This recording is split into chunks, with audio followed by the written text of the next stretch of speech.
ஒரு கம்பெனியில் வந்து வேலைக்கு செலக்ட் பண்ணுறது இவங்களை தான் செலக்ட் பண்ணுவாங்க. ஆனால் ஆல்ரெடி ஒர்க் பண்ணிக்கிட்டு இருக்காங்களே, அந்த வேலை என்ன ஆகும்? அங்கே ப்ராப்ளம். இப்போயே ஒரு வங்கித்துறையில் ஒர்க் பண்ணுறாங்க, உடனே பேங்கெல்லாம் பாருங்கள் இப்போ ஒன்று சேர்க்கணுங்கிறாங்க வச்சுக்கோங்களேன், இவங்களுக்கு வந்து சில பாதிப்புகள் அங்கே வரும். அப்படி வேற வேலைக்கு மாற வேண்டிய சூழ்நிலை வரும். இந்த வேலை நிற்குமா? கல்யாணம் ஆகாதவங்களுக்கு கல்யாணம் ஆயிடும். யங்ஸ்டர்ஸ் காத்திருப்பாங்கல்ல, நல்ல செய்தி சொல்லுவாரா பஞ்சநாதன் பார்த்துக்கிட்டு இருப்பாங்கல்ல, அவங்களுக்கு கல்யாண விஷயம் கூடி வரும். அதே மாதிரி இவங்க குடும்பத்தில் கல்யாணம் கூடி வரும். மகளுக்கு கல்யாணத்தை பண்ணிக்குவாங்க. ரொம்ப நாள் எப்படியா மகளுக்கு கல்யாணம் பண்ணுறதுன்னு பார்த்துக்கிட்டு இருப்பாங்க, இப்போ கல்யாணத்தை பண்ணிக்குவாங்க. இந்த சுபகாரியங்கள் எல்லாம் கொண்டு கொடுத்துருப்பாரு.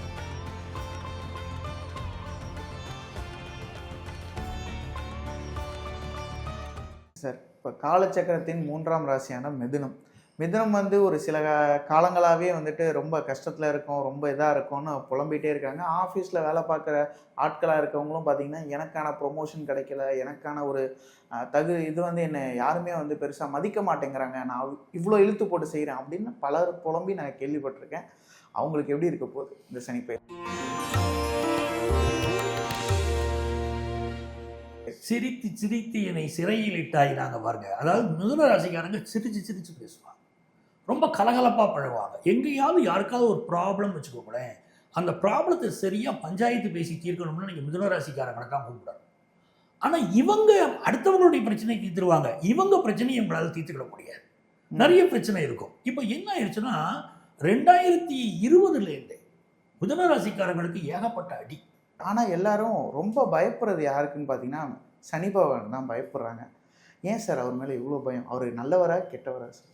நீங்கள் ஒரு வீதியில் நடந்து போகிறீங்க, நீங்கள் எதிர்த்தாப்புல வந்து ஒரு கோயில் பூஜை செய்யக்கூடிய குருக்களை பார்க்குறீங்க, பயப்படுவீங்களா?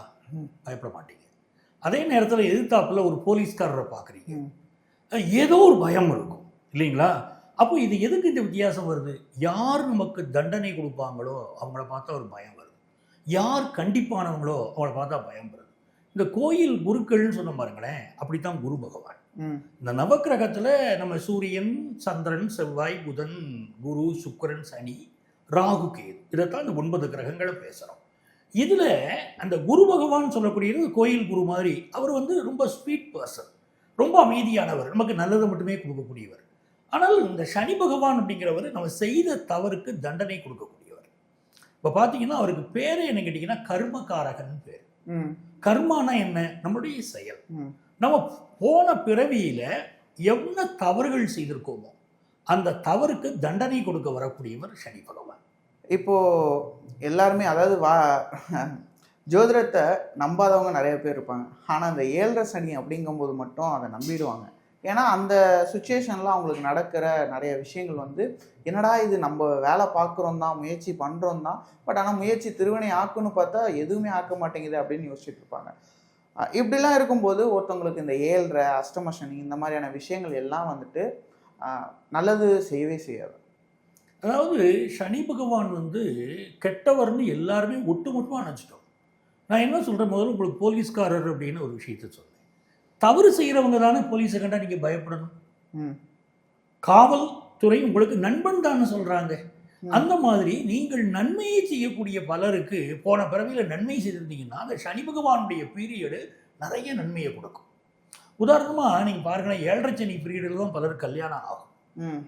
அஷ்டமச்சனி பீரியடில் திடீர்னு வருமானம் வரும். சிலருக்கு சொல்லுவாங்க, சார் அஷ்டமச்சனி கெடுதல்னாங்க, எனக்கு பெரிய வருமானம் வந்துருச்சு, பெரிய அளவுக்கு உயர்ந்துட்டாங்க வாழ்க்கையில் அப்படிம்பாங்க. அப்போ அந்த சனி பகவான் நீங்கள் நல்லதை செய்திருந்தீங்கன்னா அவங்க பீரியடில் நிறைய நன்மையை செய்கிறாங்க. ஆமாம், நீங்கள் இப்போ டோட்டலாக வந்து சொல்லும்போது ஒரு விஷயம், பிரதமர் நரேந்திர மோடி கூட 7.5 சனி நடக்கும்போது தானே பிரதமர் ஆனாருங்கிறது அதை எல்லாருமே சொல்லுவாங்களா? அவர் 7.5 நடக்கிறப்பே பிரதமர் ஆனவருப்பா அப்படின்னு சொல்லுவாங்கல்ல. ஆமாம்.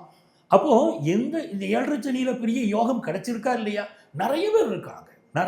ஒவ்வொரு துறையிலும் தலை சிறந்தவர்கள் பலரை பார்த்தீங்கன்னா சனி பகவான் தான் தன்னுடைய பீரியடில் ரொம்ப உயர்த்தி விடுவார். இப்போது ஒரு கம்பெனி ஒருத்தர் நடத்துகிறாங்க, 7ல் சனி இருக்குது வச்சுக்கோங்களேன், அந்த கம்பெனி நடத்தும்போது பார்ட்னர் பிரிஞ்சு போயிடுவாங்க. இவங்க என்ன நினச்சிக்கிட்டு இருப்பாங்க, 7ல் சனி இருக்கிறதுக்கும் பிஸ்னஸுக்கும் என்ன சம்மந்தமாக நினச்சிருப்பாங்க. பல பெரிய கம்பெனிகள் பிஸ்னஸில் வந்து அவங்களுடைய முக்கியமான பார்ட்னர் பிரிஞ்சு போனதெல்லாம் 7ல் சனி இருக்கும்போது. இப்படி நிறைய கணக்குகள் அந்த சனியின் பின்னால் இருக்குது.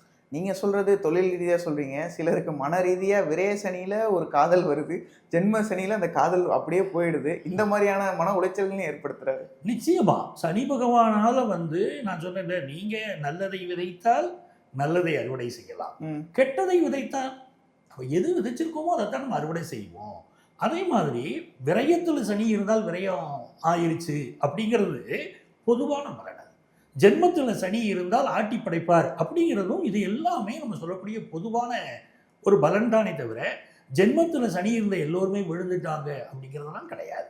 இப்போ நம்ம ஏழரையை பற்றி பேசிகிட்டு இருக்கும்போது வாக்கிய பஞ்சாங்கப்படி பார்த்தோன்னா திருநள்ளாறில் வந்து மார்ச் 6 தான் வந்து பெயர்ச்சி அப்படின்னு சொல்லியிருக்காங்க, சனி பெயர்ச்சி. ஒரு சிலர்லாம் போன வருஷமே சனி பெயர்ச்சி ஆயிடுச்சு அப்படின்னு சொல்லியிருக்காங்க. பட் ஆனால் வாக்கிய பஞ்சாங்கப்படி மார்ச் 6 அப்படிங்கும்போது இப்போது ஒவ்வொரு ராசிக்கும் என்ன மாதிரியா இருக்க போகுது சார்? இப்போ சனி பகவான் வந்து மீனம்ங்கிற ராசியில் வந்து உட்கார்றார். இது வரைக்கும் அவர் இருந்தது வந்து கும்ப ராசியில், அவர் மீன ராசிக்குள்ள பயிற்சி அடைகிறார். இந்த பயிற்சியை தான் சனி பயிற்சி அப்படின்னு நம்ம சொல்கிறோம். சனி பயிற்சிக்கு ஏன் இந்த பெருமைன்னா 2.5 வருஷத்துக்கு ஒரு தடவை தான் பயிற்சி. நீங்கள் சந்திரனை பார்த்தீங்கன்னா டெய்லி பயிற்சி அடைஞ்சிக்கிட்டே இருக்கும். செவ்வாய் 45 டேஸ் வந்துட்டு இருப்பார். இப்படி ஒரு மாதத்துக்கு ஒரு தடவை வரக்கூடிய கிரகங்கள் இருக்குது. இதில் எல்லாம் சூரியன் பார்த்தீங்கன்னா ஒரு மாதத்துக்கு ஒரு தடவை. ஆனால் சனி பகவான் மட்டும் 2.5 வருஷத்துக்கு ஒரு தடவை. அதனால தான் ஒரு ராசியில் உட்காந்துட்டாங்கன்னா நங்கூரம் வச்சு பார்த்துடுறேன்.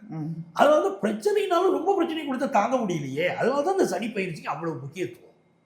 ஓகே சார், இப்போ நம்ம அதான் பெயர்ச்சின்னு பார்த்தாலே ஒரு 2 பெயர்ச்சி தான் வந்து ரொம்ப பெரியதாக இருக்கும். ஒன்று குரு பெயர்ச்சி, இன்னொன்று சனி பெயர்ச்சி. ஒருத்தருக்கு ஒருத்தர் செலைச்சவங்களே கிடையாது. நல்லா நம்மளை வச்சு செஞ்சு விட்டுருவாங்க. இதில் குரு பயிற்சிங்கிறது குதூகலமான பயிற்சி, சந்தோஷமாக காத்திருப்போம். வரக்கூடிய கஸ்டமர்லாம் சார் குரு பயிற்சி ஏன் சார் எங்களுக்கு என்ன பலன் சார் சிரிச்சுக்கிட்டே கேட்பாங்க. சனி பயிற்சி வருது வச்சுக்கோங்களேன், சனி சம்மணம் போட்டு உட்காந்துட்டாரு, அது மரணமே வந்துட்டு அலறுவாங்க, அள்ளு விடும் ஒருத்தருக்கும். சார் சனி பயிற்சி ஏன் சார் எங்களுக்கு ஏதாவது பிரச்சனை வருமா சார்? அவங்க கேட்கறதே பயந்துக்கிட்டு கேட்பாங்க. காரணம் சனி பகவான் அப்படி ஒரு ஸ்ட்ராங்காக ஒரு பலனை கொடுத்துட்டு போவார். என்ன ஆயிடுச்சுன்னா அஷ்டமத்து சனி அப்போ நடந்துச்சு. அந்த அஷ்டமத்து சனி பீரியடில் நிறைய மிதுன ராசிக்காரங்க அவமானப்பட்டாங்க. நிறைய பேருக்கு ஹெல்த் இஷ்யூ, வேலையில் தொடர் நெருக்கடி, இப்படி ஆரம்பிச்சுங்க. ஒரு 5-6 வருஷமாக அவங்களுக்கு நிம்மதியே இல்லாமல் உட்காந்துருக்காங்க. அவங்களுக்கெல்லாம் இப்போ கர்மச்சனியாக வந்து இவர் உட்கார்றாரு. கர்மச்சனியாக வந்து உட்கார்றதுல என்ன லாபம் அப்படின்னா, முதல் விஷயம் சனிக்கு, அதாவது இவங்க ராசி மிதுன ராசி, அப்போ சந்திரனுக்கு 10ல் சனி. அதைத்தான் நான் சொல்கிறேன், டெக்னிக்கல் நாலேஜ். இவங்களுடைய ஃபீல்டில் இவங்களுக்கு பெரிய நாலேஜ் வரும். எந்த ஃபீல்டில் இவங்க இருந்தாலும் சரி இப்போ டாப்பாக வர ஆரம்பிச்சுருவாங்க. ஒரு கம்பெனியில் வந்து வேலைக்கு செலக்ட் பண்ணுறது இவங்களை தான் செலக்ட் பண்ணுவாங்க. ஆனால் ஆல்ரெடி ஒர்க் பண்ணிக்கிட்டு இருக்காங்களே, அந்த வேலை என்ன ஆகும், அங்கே ப்ராப்ளம் வரும். இப்போவே ஒரு வங்கித்துறையில் ஒர்க் பண்ணுறாங்க, உடனே பேங்கெல்லாம் பாருங்கள் இப்போ ஒன்று சேர்க்கணுங்கிறாங்க வச்சுக்கோங்களேன், இவங்களுக்கு வந்து சில பாதிப்புகள் அங்கே வரும். அப்படி வேறு வேலைக்கு மாற வேண்டிய சூழ்நிலை வரும். இந்த வேலை நிற்குமா, நிலைக்குமா, கையை விட்டு போயிடுமான்னு குழப்பங்கள்லாம் வரும்ல.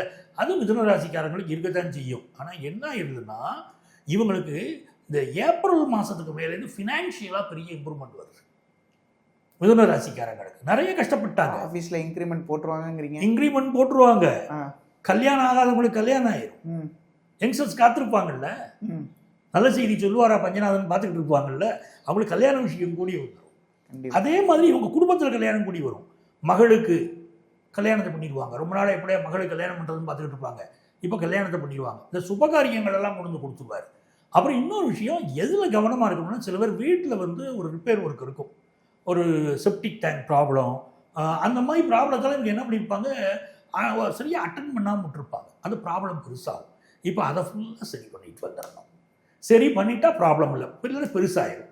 அம்மாவுக்கு சில ஹெல்த் இஷ்யூ கொடுக்கும், இதை பார்க்கணும். அப்போ மிதுன ராசிக்காரங்களுக்கும் ஃபாரின் போகணும்னு நினச்சா இப்போ அமைஞ்சும். அதெல்லாம் ஒரு யோகமான விஷயம் இல்லை. மிதுன ராசிக்கு ரொம்ப நல்ல விஷயங்கள் அதில் இருக்குது. இப்போ இவங்க என்ன பண்ணணுங்க அப்படின்னு பார்த்தீங்கன்னா, மிதுன ராசிக்காரங்க நரசிம்மர் வழிபாடு செய்யணும். நரசிம்மரை போய் சனிக்கிழமை அன்னைக்கு 16 முறை சுற்றி வந்தாங்கன்னா இந்த மிதுன ராசிக்காரங்களுக்கு வெற்றி மீது வெற்றி சேரும். அவ்வளோ நல்ல பீரியடாக இருக்கும்.